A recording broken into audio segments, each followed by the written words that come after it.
My name is Alexis, and today we're going to get into something pretty cool.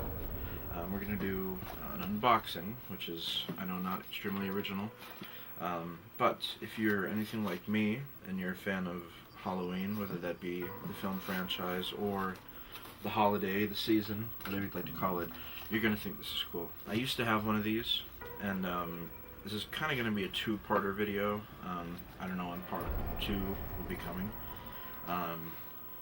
But you'll kind of get what I mean once I get into it. So let's go ahead and get into it. I've already partially opened the box just to make things a little easier here, trying not to ruin the contents of the box. Okay, we're successful. This is a Don Post mask, and it is of a very famous icon of Halloween, the icon of Halloween, to a lot of people, myself included.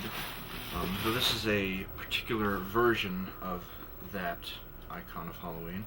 He's not in perfect shape, he's a little misshapen, but this is the Don Post H2 Myers. Say what you will about the flick, I am not an extremely big fan of H2. Though I haven't seen it in many years, I have to rewatch it.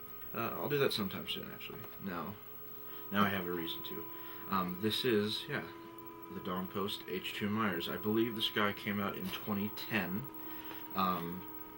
Now this is a later version of this particular mask, because you can see it has the eye mesh. Get a close-up shot here, the eye mesh, and it has brown hair as opposed to the initial copies had this sort of gray hair. I used to have the version that did not have the eye mesh and had the gray hair, and this is definitely an improvement.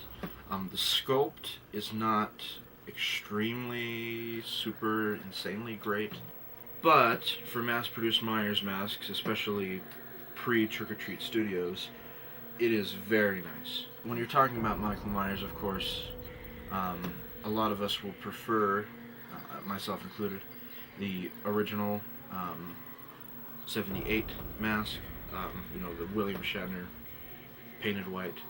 But for my money, I really enjoy not only Rob's initial mask, but the H2 mask. I think I like it more than the 2018, and ever since 2018 versions of the Myers mask. I'm going to get this properly stuffed, and we'll take a better look at it. Okay, so there we are. I got him stuffed, looking pretty good. As I said, I looked at the tag, and this says copyright 2011. So as I said, this is definitely the second iteration of the mask. The original was from 2010. Some of them had the mesh, but some of them, the one I had, did not.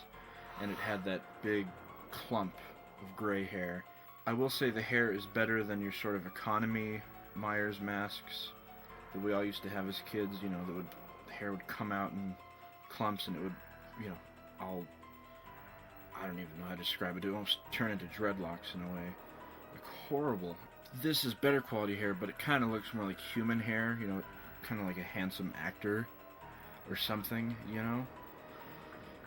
But that's cool. I mean, it's good quality hair, regardless. The paint job on this one, the blood leaves little to be desired. This will vary from copy to copy, of course. Now, the shading on this particular copy, though, is really, really pretty good. It almost looks better on camera than it does in person. But the one that I had when I was younger, I remember just kind of having a gray splotch, like here, and that was kind of it, and then, this blood that was not red enough. The sculpt on this is certainly not, it doesn't look like a $300-400 artist mask, but it evokes Rob Zombie's H2 quite well, and it is pretty spooky. This guy, I got him on eBay for $25, which is a great deal. If you can find one, I'd say grab it if it's your cup of tea. As I said earlier in the video, I'm hoping this is going to be a two-parter, because now I'd like to try and find a copy of the Don Post H1 mask. And once I do, I will make the follow-up. I suppose that's about it, though. So, thank you so much for watching. Peace out.